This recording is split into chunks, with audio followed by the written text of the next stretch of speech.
Hello everyone, so welcome all of you in this lecture of ray optics. So आज की class का topic है prism.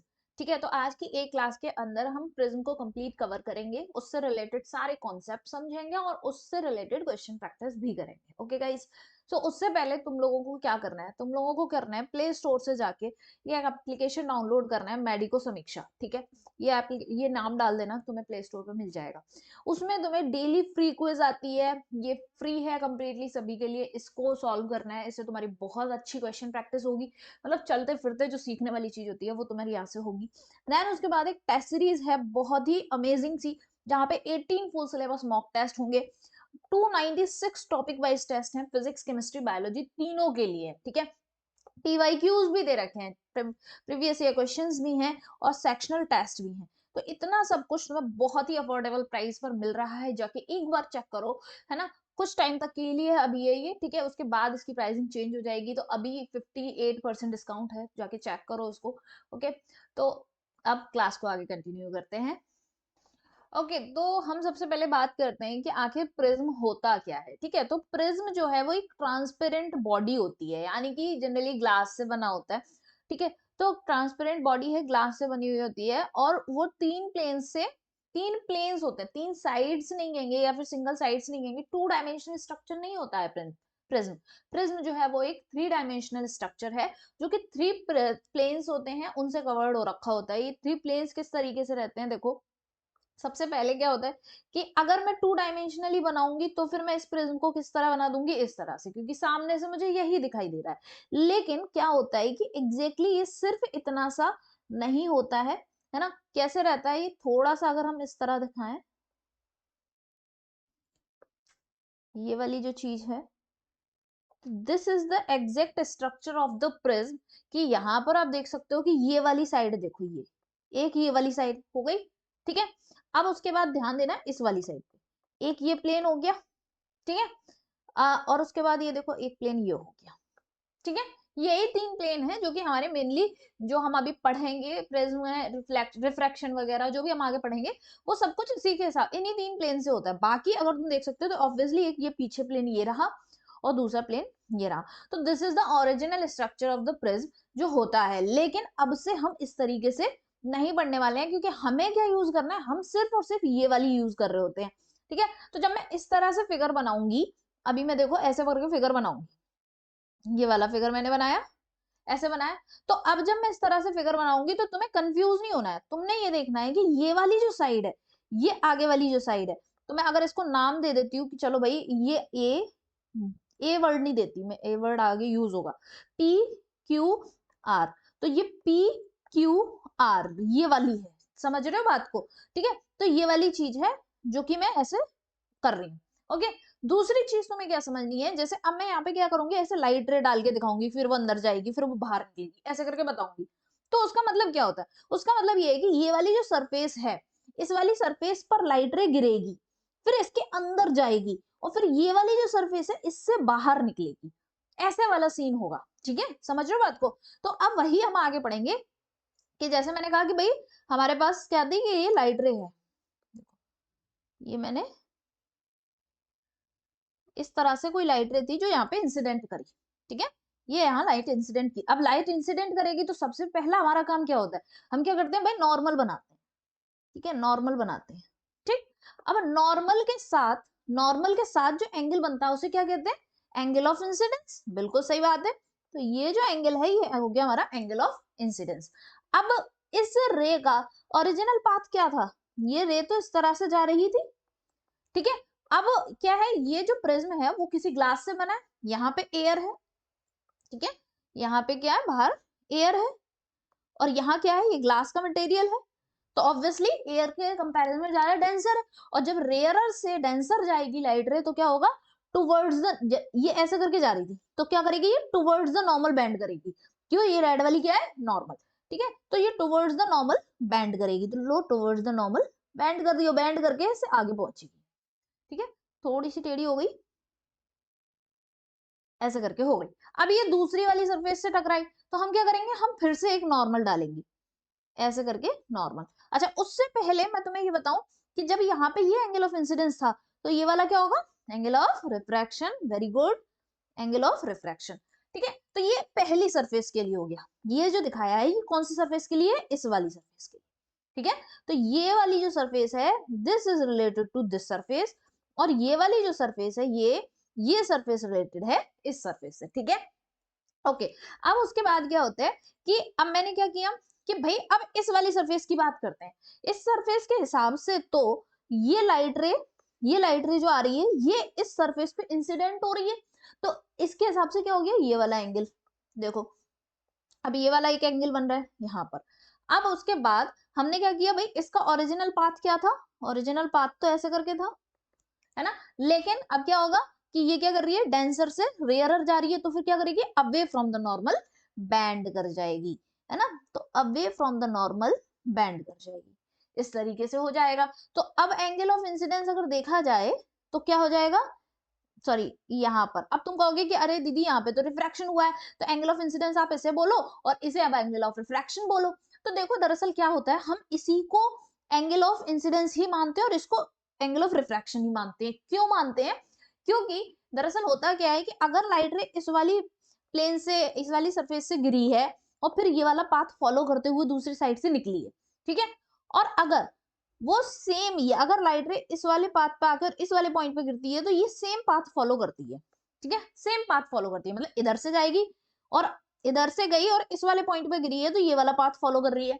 ठीक है, और अगर इधर से आ रही है और इस वाले पॉइंट पे गिरती है तो ये वाला पाथ फॉलो करती है। इस तरीके से होता है, यानी कि इधर से जाए तब ये वाला पाथ, इधर से जाए तो ये वाला पाथ, तो यानी कि पाथ सेम रहता है। इसीलिए हम क्या कंसीडर करते हैं कि ये भी एंगल ऑफ इंसिडेंस है और ये भी। अभी इसे क्या बोलेंगे, यहां से लाइट निकली है, तो लाइट निकली है तो इसी को हम क्या बोल देते हैं, एंगल ऑफ इमरजेंस। क्या बोल देते हैं, एंगल ऑफ इमरजेंस। थोड़ा सा हम लिख लेते हैं, आई क्या है, angle of incidence, angle of incidence. ठीक है, आई। फिर उसके बाद ये आर, ये हमारे क्या है, एंगल ऑफ रिफ्रैक्शन। ठीक है, एंगल ऑफ रिफ्रैक्शन। तो अभी ये जो एंगल ऑफ रिफ्रैक्शन है दोनों ही अलग अलग हैं, तो इसे R1 और R2 नाम दे देती हूँ। तो मैं इधर हटा के R क्या कर देती हूँ, R1 एंड R2। ठीक है, R1 एंड R2 इस तरीके से। तो ये क्या हो गया, हमारे एंगल ऑफ रिफ्रैक्शन है। ई जो है that is angle of emergence, मतलब लाइट वहां से निकल रही है, इमरजेंस। अब मैंने कहा कि दोनों ही सरफेसेस जो पाथ होता है वो हमेशा सेम रहता है, इसीलिए कई बार क्या होता है कि जो एंगल ऑफ इमरजेंस है, जैसे मैंने कहा कि अगर प्लेन पी क्यू पे गिर रही है या फिर प्लेन क्यू आर पे गिर रही है लाइट, तो पाथ जो होगा वो सेम रहेगा। ठीक है, तो ये बात समझ लो, मैं लिख नहीं रही हूँ। ठीक है, अब क्या होता है, इसी वजह से क्या होता है कि हम आई जो है वो हम उसको लिख लेते हैं, I1 मान लेते हैं, और एंगल ऑफ इमरजेंस को हम I2 मान रहे होते हैं। तो कई बार हम इसको I2 के तौर पे लिख रहे होते हैं और इसको I1 करके लिख रहे होते हैं। ये वाली चीज तुम्हें ध्यान रखनी है बस। तो हो सकता है कि ऐसे I1, इधर साइड I1 लिखा है और इधर साइड I2, तो ये R1 और R2 इस तरीके से रहता है। समझ गए, ओके। फिर उसके बाद आता है कि यहाँ पे एक एंगल होता है, this is the angle of refraction. ठीक है, या फिर एंगल ऑफ प्रिज्म ये भी कह सकते हैं। तो हम क्या कहेंगे कि भाई ए है, ए एंगल ऑफ रिफ्रैक्शन। बहुत अजीब सा लग रहा है कि मतलब नाम क्या है और प्रिज्म का है, बट जो भी है ये थोड़ा सा नाम ध्यान रखना है क्योंकि ये क्वेश्चंस में देखने को मिलेगा तुम्हें। 1 मिनट, सॉरी मैंने मिस्टेक कर दी, एंगल ऑफ प्रिज्म बोलेंगे, है ना। क्या है ये, एंगल ऑफ प्रिज्म, प्रिज्म का एंगल है और दूसरा नाम है रिफ्रैक्टिव एंगल, रिफ्रैक्टिव एंगल। ठीक है, बस ये है, वो एंगल ऑफ रिफ्रैक्शन नहीं है।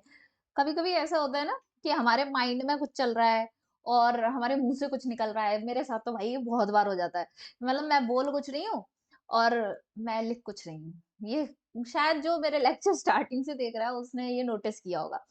तो खैर ए जो एंगल है क्या, वो क्या है, एंगल ऑफ प्रिज्म है और ये रिफ्रैक्टिव एंगल है। ठीक है, तो मैं वही सोच रही थी कि यार कुछ गड़बड़ कर रही हूँ क्या मैं बोलने में। ठीक है, तो ये वाली चीज है, तो ये ध्यान रखनी है तुम्हें, इस तरीके से समझनी है, ये बेसिक्स है सारा इसका।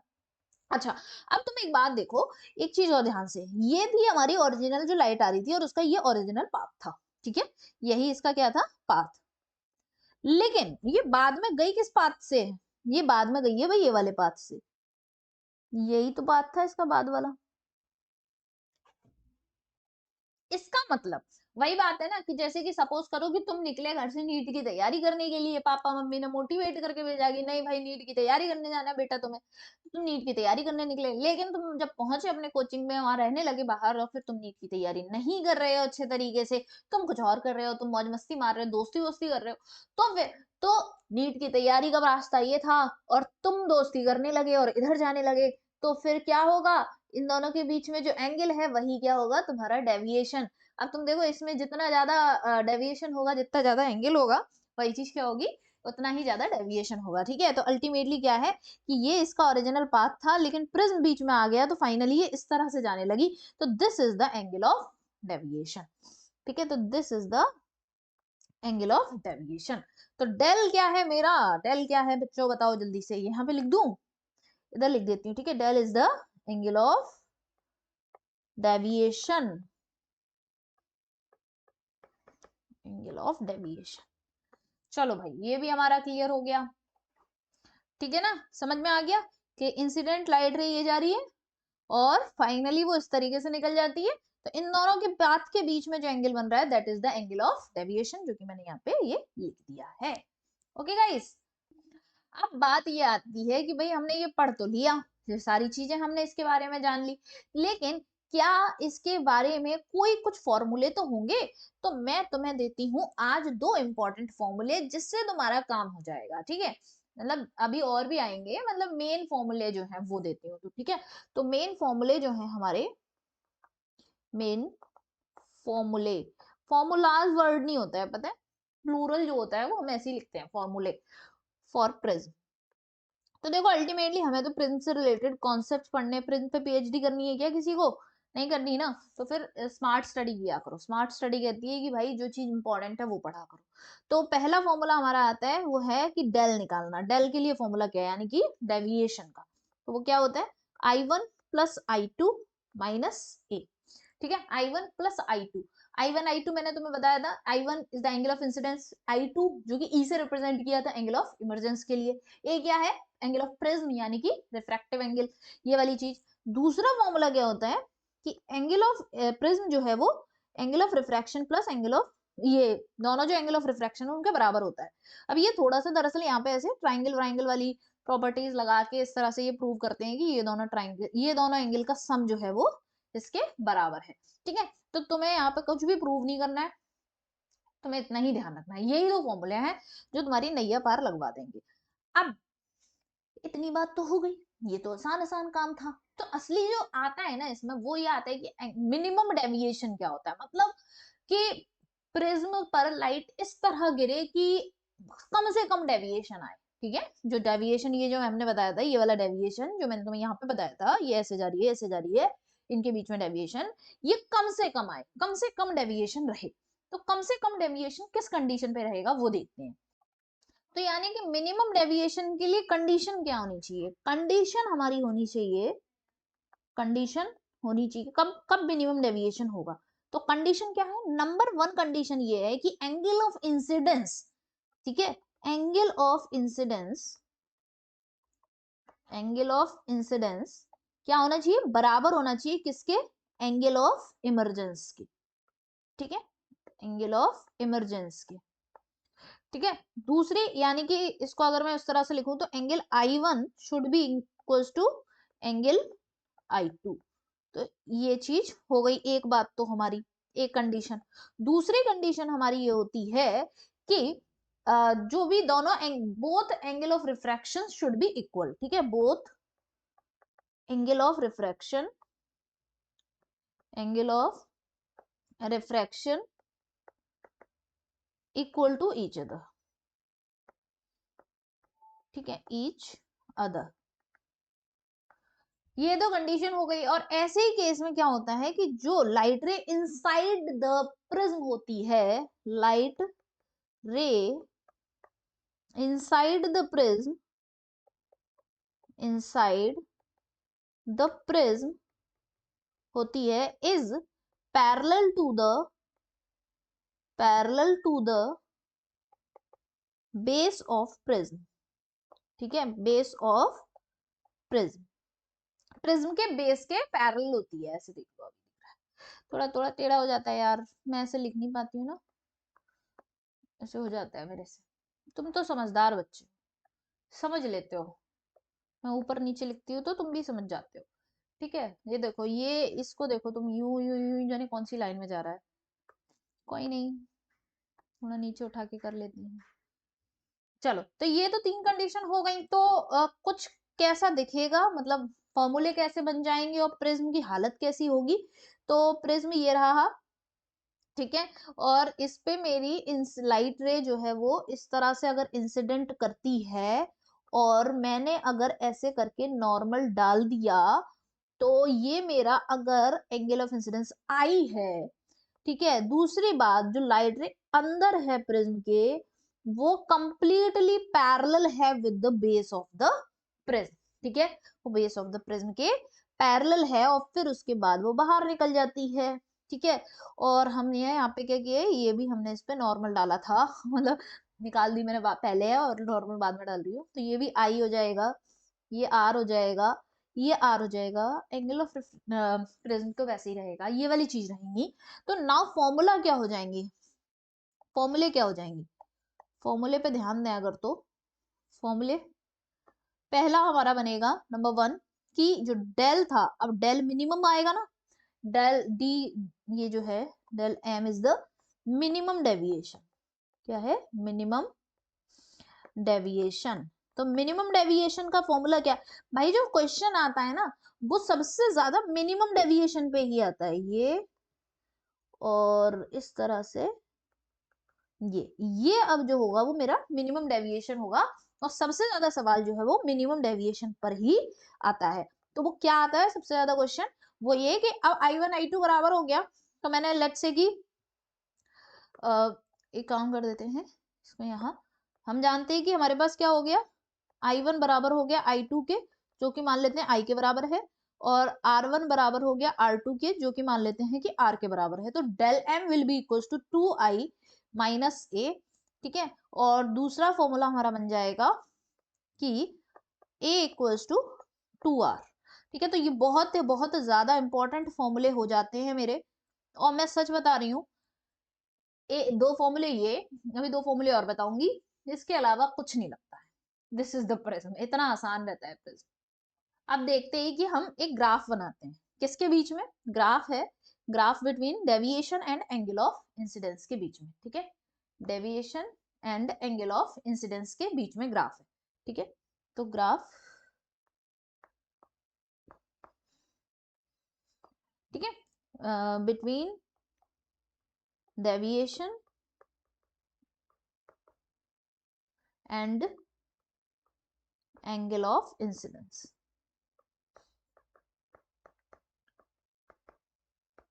इंसिडेंस, ठीक है। तो ग्राफ कुछ इस तरीके से रहता है कि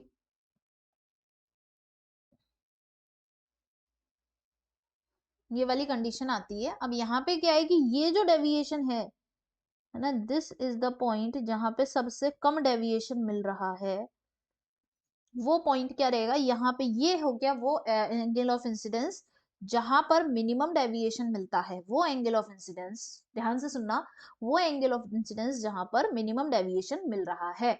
इसके अलावा अगर तुम इस पॉइंट पर जाते हो, ठीक है, अगर कोई और आ रहा है डेल डैश, कोई और डेविएशन आ रहा है, तो तुम देखोगे कि एक I1 इधर मिल रहा होगा, और इसी के लेवल पर एक I2 की वैल्यू अलग है। तो यानी कि ये क्या हो गया, ये एंगल ऑफ, एक एंगल ऑफ इंसिडेंस, और ये फिर angle of emergence for the deviation del dash, समझ गए, ठीक है। तो मैं एक काम करती हूँ, ऐसा कर लेती हूँ, ये जो है यहाँ पर लिख नहीं रही, ऐसे लिख देती हूँ, यहाँ डेविएशन लिख देते हैं, डेविएशन, और यहाँ एंगल ऑफ इंसिडेंस, ठीक है, एंगल ऑफ इंसिडेंस। अब तुम देख सकते हो कि डेल डैश जो है, ये क्या है हमारा, डेविएशन है, ठीक है, ये डेविएशन है, deviation eight which angle of incidence, angle of incidence यानी कि I1 and angle of emergence यानी कि I2 आर फाउंड, ठीक है, फाउंड, सीन, कुछ भी लिख लो अल्टीमेटली। और डेल एम क्या है, तो क्या है, मिनिमम डेविएशन, और जहां पर eight which only one I angle of incidence is equals to angle of emergence, at which angle of incidence is equals to angle of emergence equals to angle of, ये I करके show कर दिया, देखो ऐसे इस तरह से, ठीक है। क्लियर है, इतना समझ में आ गया? अब क्वेश्चन करेंगे तो और अच्छे समझ आ जाएगा। लेकिन उससे पहले हम क्या करते हैं, ये जो हमने मिनिमम डेविएशन वाला पढ़ा था, इसमें हम अप्लाई करके देखते हैं क्या, स्नेल्स लॉ, ठीक है। इसमें हम स्नेल्स लॉ अप्लाई करके देखते हैं। तो स्नेल्स लॉ जब अप्लाई करते हैं तो फिर वही क्या कंडीशन आ रही है, तो अप्लाइंग स्नेल्स लॉ। अब स्नेल्स लॉ बताओ किस किस को याद, स्नेल्स लॉ याद होगा, अब तक तो पढ़ा दिया है मैंने। Snell's law in case of minimum deviation, ठीक है। डेल एम के केस में हम स्नेल्स लॉ लगा रहे हैं, ठीक है। तो जब स्नेल्स लॉ क्या कहता है, according to the Snell's law mu is the refractive index, ऐसा साइन आई अपॉन साइन आर हो जाता है, ठीक है। अब मैंने तो बताया था तुम्हें कि I1 I2 बराबर है, किसके बराबर है, I के बराबर, R1 R2 बराबर है R के बराबर, ठीक है। तो हम जानते हैं कि हमारे पास एक फॉर्मूला क्या था कि del M is equal to 2I minus A, तो यहां से I क्या मिल रहा है, del M plus A by 2। दूसरा फॉर्मूला मेरे पास क्या था, a इक्वल्स टू 2r, तो यानी कि r इज इक्वल्स टू क्या मिल रहा है, a बाई 2। यही दो चीजें हम इसमें लगा देंगे, mu is equals to sine I का फॉर्मूला क्या हो गया, del m plus a by 2 upon sine a by 2, ठीक है। तो these are two important formula, sorry one important formula, जो दो तो पहले बता दिए और एक ही हो गया, ठीक है। तो इसको काफी ज्यादा हम लगाएंगे। चलो अब आगे बढ़ते हैं क्वेश्चन की तरफ। क्वेश्चन मेरा क्या कह रहा है, क्वेश्चन मेरा कह रहा है कि एक one face of prism with refractive angle of 30 degree है ये, ठीक है। तो जितना दिया है, जितना समझ में आता जाए उतना लिखते जाओ, ठीक है। जितना समझ में आता जाए उतना लिखते जाओ। ये 30 डिग्री है ये, ठीक है। Angle of refractive, sorry angle of prism जो है, ठीक है। तो ए इक्वल्स टू क्या है, 30 डिग्री, ठीक। अब क्या बोल रहा है कि ये जो चीज है रिफ्रैक्टिव एंगल जिसका 30 डिग्री है, उस प्रिज्म का एक फेस जो है वो कोट कर दिया गया है सिल्वर से। तो अगर मैं फिगर बना के तुम्हें दिखाऊं कैसा होगा, तो बोल रहा है वो कि ऐसे करके यहाँ ये प्रिज्म है, ठीक है, और इस पे कोटिंग कर दी है, इधर ये कोटिंग कर दी है, ठीक है। इस पे कोटिंग कर दी है। और फिर क्या होता है कि भाई जब इधर से लाइट रे जा रही है, आगे बोल रहा है कि a ray incident on another face, यानी कि इस वाले फेस पे लाइट रे गिरती है at an angle of 45 degree, ठीक है। तो लो चलो पहले एंगल लाइट रे गिरा देती हूँ। ये लाइट रे गिरती है ना, हम अगर नॉर्मल डालें, ठीक है, तो यहाँ पर ये 45 डिग्री के एंगल पर गिर रही है।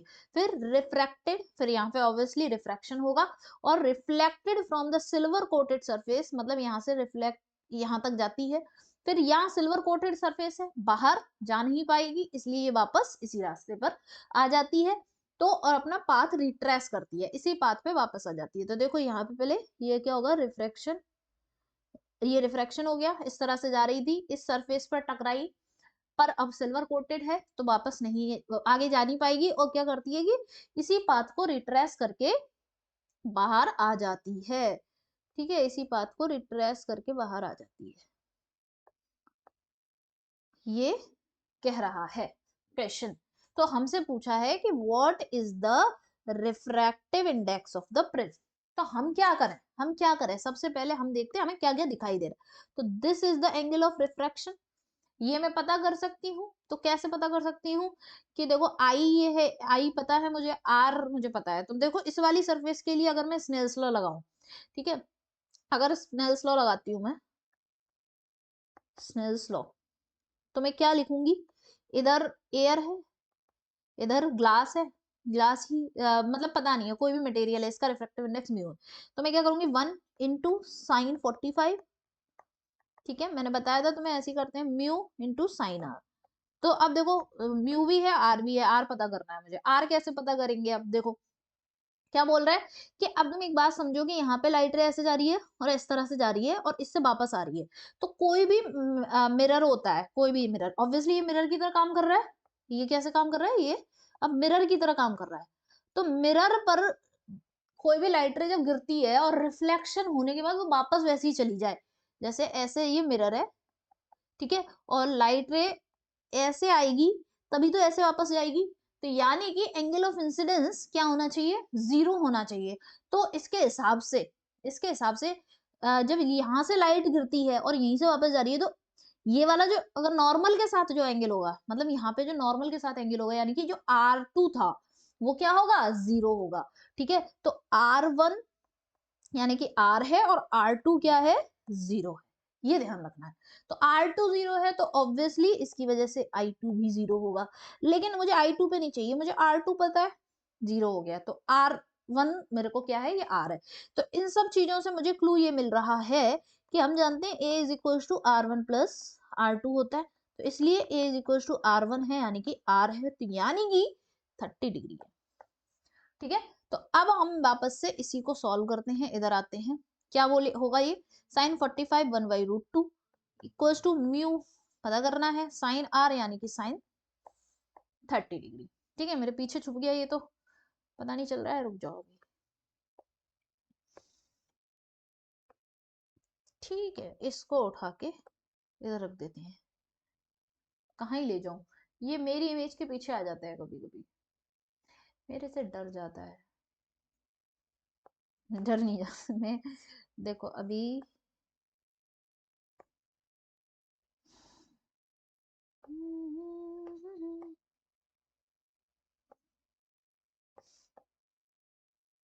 अब तुम समझ तो गए ही हो, ऊपर नीचे कर दूंगी तो कोई दिक्कत तो है नहीं है ना। अब तो तुम समझदार बच्चे हो। अब देखो चलो, 1/√2, तो ये 1/√2 equals to mu into 1/2।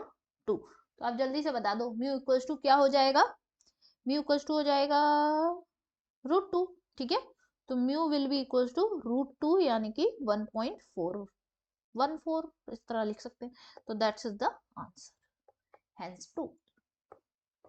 Proved proved नहीं है, मतलब आंसर आ गया। ठीक है, तो इस तरीके से हम करेंगे, refractive index of the prism हम निकाल लेंगे।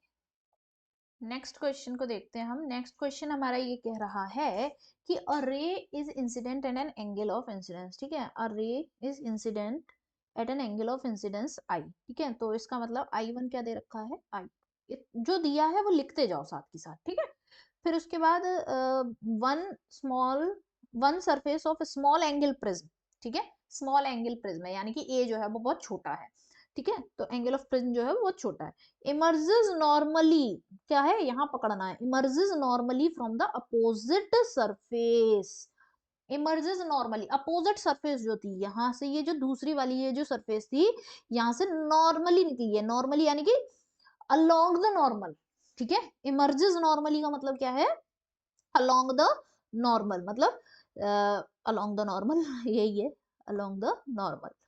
तो अलोंग द नॉर्मल जब निकलेगी तो उसकी वजह से क्या होगा, I2 जो होगा वो क्या हो जाएगा, 0 डिग्री, है ना। I2 एंगल ऑफ इमर्जेंस, जब लाइट रे नॉर्मल के अलोंग निकल रही है तो यानी कि नॉर्मल के साथ उसका एंगल कितना है, 0, तो I2 क्या हो जाएगा, 0। और जब I2 0 हो गया तो फिर भाई R2 भी 0, ये चीज समझ। I2 0 तो R2 भी 0। ठीक है, चलो इतना समझ आ गया यहाँ से। The refractive index of the material of the prism is mu. जो रिफ्रैक्टिव इंडेक्स है मटेरियल का वो क्या है, म्यू है। ओके, एंगल ऑफ इंसिडेंस पता करना है। तो देखो तुम्हें पता है I1 पता है, ठीक है, R2 0 है, R2 तुम्हारा 0 है, R1 जो होगा फिर वो किसके बराबर हो जाएगा, A के बराबर, यानी कि A मेरे को A ही दिया है बस। फिर उसके बाद मैं क्या लगाना है, मुझे एंगल ऑफ इंसिडेंस बताना है। तो फिर मैं इस वाली पहली वाली सरफेस के लिए स्नेल्स लॉ लगाती हूँ। तो स्नेल्स लॉ अप्लाई करूंगी तो 1 into sine I into mu, sorry into क्यों, इक्वल आएगा ना, equals to mu into sine R1 और ये I1। तो साइन I1 मुझे पता करना है, ठीक है। म्यू मुझे दे रखा है म्यू, और साइन R1 किसके बराबर है, A के बराबर ही। अब जब स्मॉल एंगल है तो इसके केस में साइन हट जाएगा, तो I1 is equal to mu A। तो कौन सा हो गया answer, yes third is the correct answer, ठीक है। नेक्स्ट आगे बढ़ते हैं। बहुत ही इजी क्वेश्चन होते हैं, तुम ध्यान देना, क्वेश्चन की लैंग्वेज इतनी ज्यादा फैला के लिखी जाती है, ऐसा लगता है कितना टफ क्वेश्चन है, लेकिन क्वेश्चन बहुत आसान होता है, ठीक है। देखो, refractive index of the material of the prism is √2, ठीक है। रिफ्रैक्टिव इंडेक्स क्या दे रखा है, √2, तो म्यू इज √2, ऐसे ही लिखते जाओ। फिर उसके बाद क्या दे रखा है, angle of prism is 30 degree, angle of prism यानी कि ए इज इक्वल टू 30 डिग्री, ठीक है। फिर उसके बाद one of the two refracting surface of the prism is made inward by silver coating, मतलब एक सरफेस को, दो में से एक सरफेस को क्या कर दिया है, सिल्वर कोटिंग। एक बात ध्यान रख लो, सिल्वर कोटिंग का केस आ जाए, सिल्वर कोटिंग का केस आ जाए तो तुमने आंख बंद करके R2 जीरो कर देना है, तो फिर A जो होगा वो R1 के बराबर हो जाएगा। फिर उसके बाद बोल रहा है कि a beam of light of monochromatic light, ठीक है, एक मोनोक्रोमेटिक लाइट है, वो प्रिज्म में एंटर करती है दूसरी सरफेस से और अपना रिट्रेस कर लेती है पाथ। तो जब भी ये सिल्वर कोटिंग हो, रिट्रेस पाथ हो, यही लगेगा, ठीक है। अब उसके बाद after reflection from the silver surface बताओ एंगल ऑफ इंसिडेंस क्या होगा। अब तो बहुत ही आसान है, 1 into sine I 1 equals to mu, वही वही क्वेश्चन आ रहा है देख लो, है ना। तो ये साइन R1 और इसी को साइन I1 मुझे पता करना है। अब ये भी किया था हम लोगों ने, √2 इंटू साइन A, √2 तो √2 ही रहने दो, A क्या है 30 डिग्री, तो 1/2, तो यानी कि ये आ जाएगा 1/√2, तो I1 will be equals to 45 degree. Okay बच्चा लोग समझ गए, यस बहुत बढ़िया। अगला देखते हैं, अगला क्या कह रहा है कि मेरा कि refracting angle of prism is A, refracting angle of prism is A, refractive index cot A/2 दे रखा है, ओके। ए म्यू क्या दे रखा है, कॉट A/2, और रिफ्रैक्टिव एंगल जो है वो ए दे रखा है, तो एंगल ऑफ मिनिमम डेविएशन निकालना है। तो एंगल ऑफ मिनिमम डेविएशन जब निकालना था और रिफ्रैक्टिव इंडेक्स भी हो, तो मैं कौन सा फॉर्मूला लगाऊं। तो मैंने एक फॉर्मूला तुम्हें बताया था कि del m equals to 2i-a, और दूसरा फॉर्मूला मैंने बताया था कि a is equals to 2r। तो इसमें तो आ ही नहीं रहा, ठीक है। तो जब भी मिनिमम डेविएशन की बात हो रही हो और रिफ्रैक्टिव इंडेक्स की भी बात हो रही हो, तो तुम क्या लगाओगे, स्नेल्स लॉ वाला फॉर्मूला, यानी कि थर्ड वाला फॉर्मूला, जो कि क्या था मेरा, mu is equals to sine del M plus A by 2 upon sine A/2, ठीक है। समझ गए इस बात को, चलो अब हम क्या कर लेते हैं, इसको उठा के इधर, इधर ही रहने दें, थोड़ा सा तो शिफ्ट करना पड़ेगा क्योंकि फिर बीच में जगह चली जाती है, जगह नहीं बचती है मेरे लिखने के लिए, ठीक है। तो ये म्यू इक्वल्स टू, हम इसको लगाएंगे, तो म्यू क्या दे रखा है मेरे को, म्यू दे रखा है कॉट A/2, क्या दे रखा है म्यू, कॉट A/2, एक सेकेंड रुक जाओ यार, तो यहाँ लिख देंगे मैं कॉट A/2, और इधर सेम चीज यही है, ठीक है। अब उसके बाद क्या हो रहा है कि भाई इसको ऐसे ही लिख लेते हैं, sine del M plus A/2 upon sine A/2, ठीक है, ओके। अब उसके बाद यहाँ पर ये भी हो गया। फिर उसके बाद हमारा क्या आता है कि कॉट, कॉट को देखो, टेन क्या होता है, टेन का इनवर्स ही तो होता है कॉट, टेन होता है sine theta upon cos theta, तो कॉट क्या होगा, cos theta upon sine theta, तो हम कैसे लिख लेंगे, cos A/2 upon sine A/2, हम क्यों कर रहे हैं, ताकि नीचे वाला जो साइन A/2 है वो कैंसिल आउट हो जाए, ठीक है। तो sine del M del M plus A by 2 upon sine A by 2। ठीक है, तो ये और ये कैंसिल आउट हो गए। अब जब ये कैंसिल आउट हो गए हैं, इसको हटा देते हैं, तो ये कैंसिल आउट हो गया तो क्या बचा, cot A by 2 equals to sine del M plus A by 2। ठीक है, कॉट ए बाई 2 क्या लिख सकते हैं, sorry not the cot A by 2, ये बचा cos A by 2, cos A by 2। तो कॉस को मैं साइन के टर्म्स में लाना पड़ेगा, तो sine 90 minus A by 2, sine cos theta equal to sine 90 minus theta होता है, फिर ये sine del M plus A by 2। अब साइन से साइन हट जाएगा, तो हमारे पास आ जाएगा,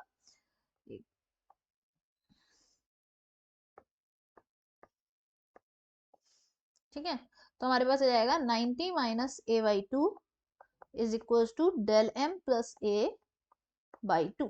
ठीक है, तो अब 2 का मल्टीप्लाई कर दो सारे में, तो 180 minus A equals to del M plus A, तो ultimately del m equals to आ जाता है 180 माइनस 2a। ठीक है, 180 माइनस 2a।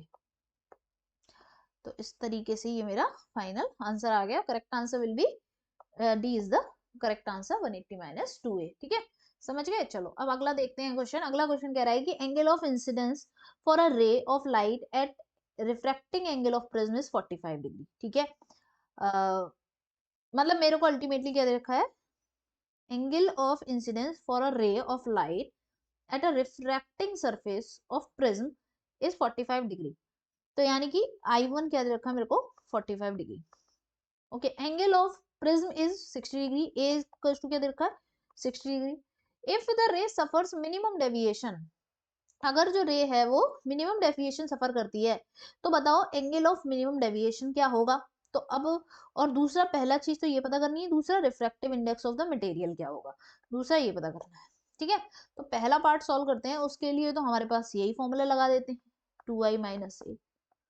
ठीक है, तो del M is equal to 2i यानी कि 2 इंटू 45 माइनस ए यानी कि 60, या 90 माइनस 60, तो del M is equal to 30 degree. ठीक है, 30 डिग्री तो दो में आ रहा है 30 डिग्री, मुझे अब म्यू भी निकालना पड़ेगा। तो सेकंड पार्ट जब म्यू सॉल्व करना है, तो mu is equal to obviously मैं क्या लगाऊंगी, साइन आई अपॉन साइन आर। ठीक है, हमारा फॉर्मूला वही होगा, क्या, देखो आई इक्वल टू क्या हो रहा था, आई इक्वल टू यही तो था, del M plus A by 2, है ना, यही तो लगा देती थी मैं इस नेल्स लॉ में। तो मैं इसको जरा निकाल लेती हूँ, डेल कितना आया 30, ए कितना है 60 अपॉन 2, तो ये आ जाएगा 45 डिग्री। ऐसे ही आर क्या होता था, ए बाई 2 के बराबर। ठीक है, ए बाई 2 के बराबर, तो ए बाई 2 यानी कि ए कितना है 60 डिग्री, तो 60 बाई 2 यानी कि 30 डिग्री। तो अब इतनी सारी डिटेल्स इसमें पुट कर दो सारी, तो ये यहाँ पे पुट करेंगे तो साइन 45 अपॉन साइन 30, तो 45 यानी कि 1/√2, साइन 30 यानी कि 1/2, तो ये आ गया आंसर √2। तो रिफ्रैक्टिव इंडेक्स क्या हो गया, √2, तो यानी कि करेक्ट आंसर इज डी। ठीक है, समझ में आ गया। चलो आगे बढ़ते हैं। Angle of prism is A, अगला क्या कह रहा है, angle of prism is A दे रखा है। फिर उसके बाद one of its refracting surface is silvered. अब देखो सिल्वर्ड वाला आ गया है ना, सिल्वर्ड वाला क्वेश्चन फिर से आ गया। तो लाइट रे फॉलिंग एट एन एंगल, अब तुम ये अपने आप कर लोगे ना, ये सिल्वर्ड वाला है, तो ये क्या है, फॉलिंग, ये 2a क्या दे रखा है, angle of incidence on first surface. Return back वाला केस है, देखो return back on the same path, return back लिखा होगा, रिट्रेस लिखा होगा, इस तरह से जो लिखा होगा, तो यानी कि वही वाला केस है। तो तुम इसे अपने आप फाइंड कर सकते हो, मुझे आंसर बताना। ठीक है, कमेंट्स में मुझे इस क्वेश्चन का आंसर बताना कि तुम्हारा क्या आया, ABCD में से क्या आंसर आया। ठीक है, चलो अब हम उसके बाद, ये हमारा प्रिज्म का सारा मैंने तुम्हारा खत्म करा दिया। अब उसके बाद आता है हमारा डिस्पर्जन। ठीक है, डिस्पर्जन बहुत ही छोटा सा आसान सा टॉपिक है, उसको भी करते हैं। डिस्पर्जन स्टार्ट करने से पहले मैं एक छोटा सा बेसिक टॉपिक भी बता देती हूँ तुम्हें, जो मुझे स्टार्टिंग में ही बताना चाहिए था। तो वो ये यहाँ पे लिख देते हैं। ठीक है, यहाँ पे एक इम्पोर्टेंट फॉर्मूला टाइप्स करके लिख देते हैं।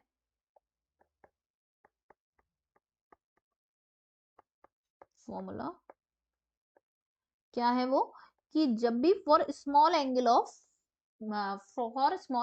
प्रिज्म, ठीक है, for small angle of prism, ठीक है, तो स्मॉल एंगल ऑफ प्रिज्म का जब भी केस रहेगा तो हमारा डेल जो होगा, डेल एम जो भी होगा वो क्या रहेगा, या फिर हम सिंपल डेल भी लिख सकते हैं, जो डेविएशन है उसका फॉर्मूला क्या बन जाएगा, म्यू माइनस 1 ए।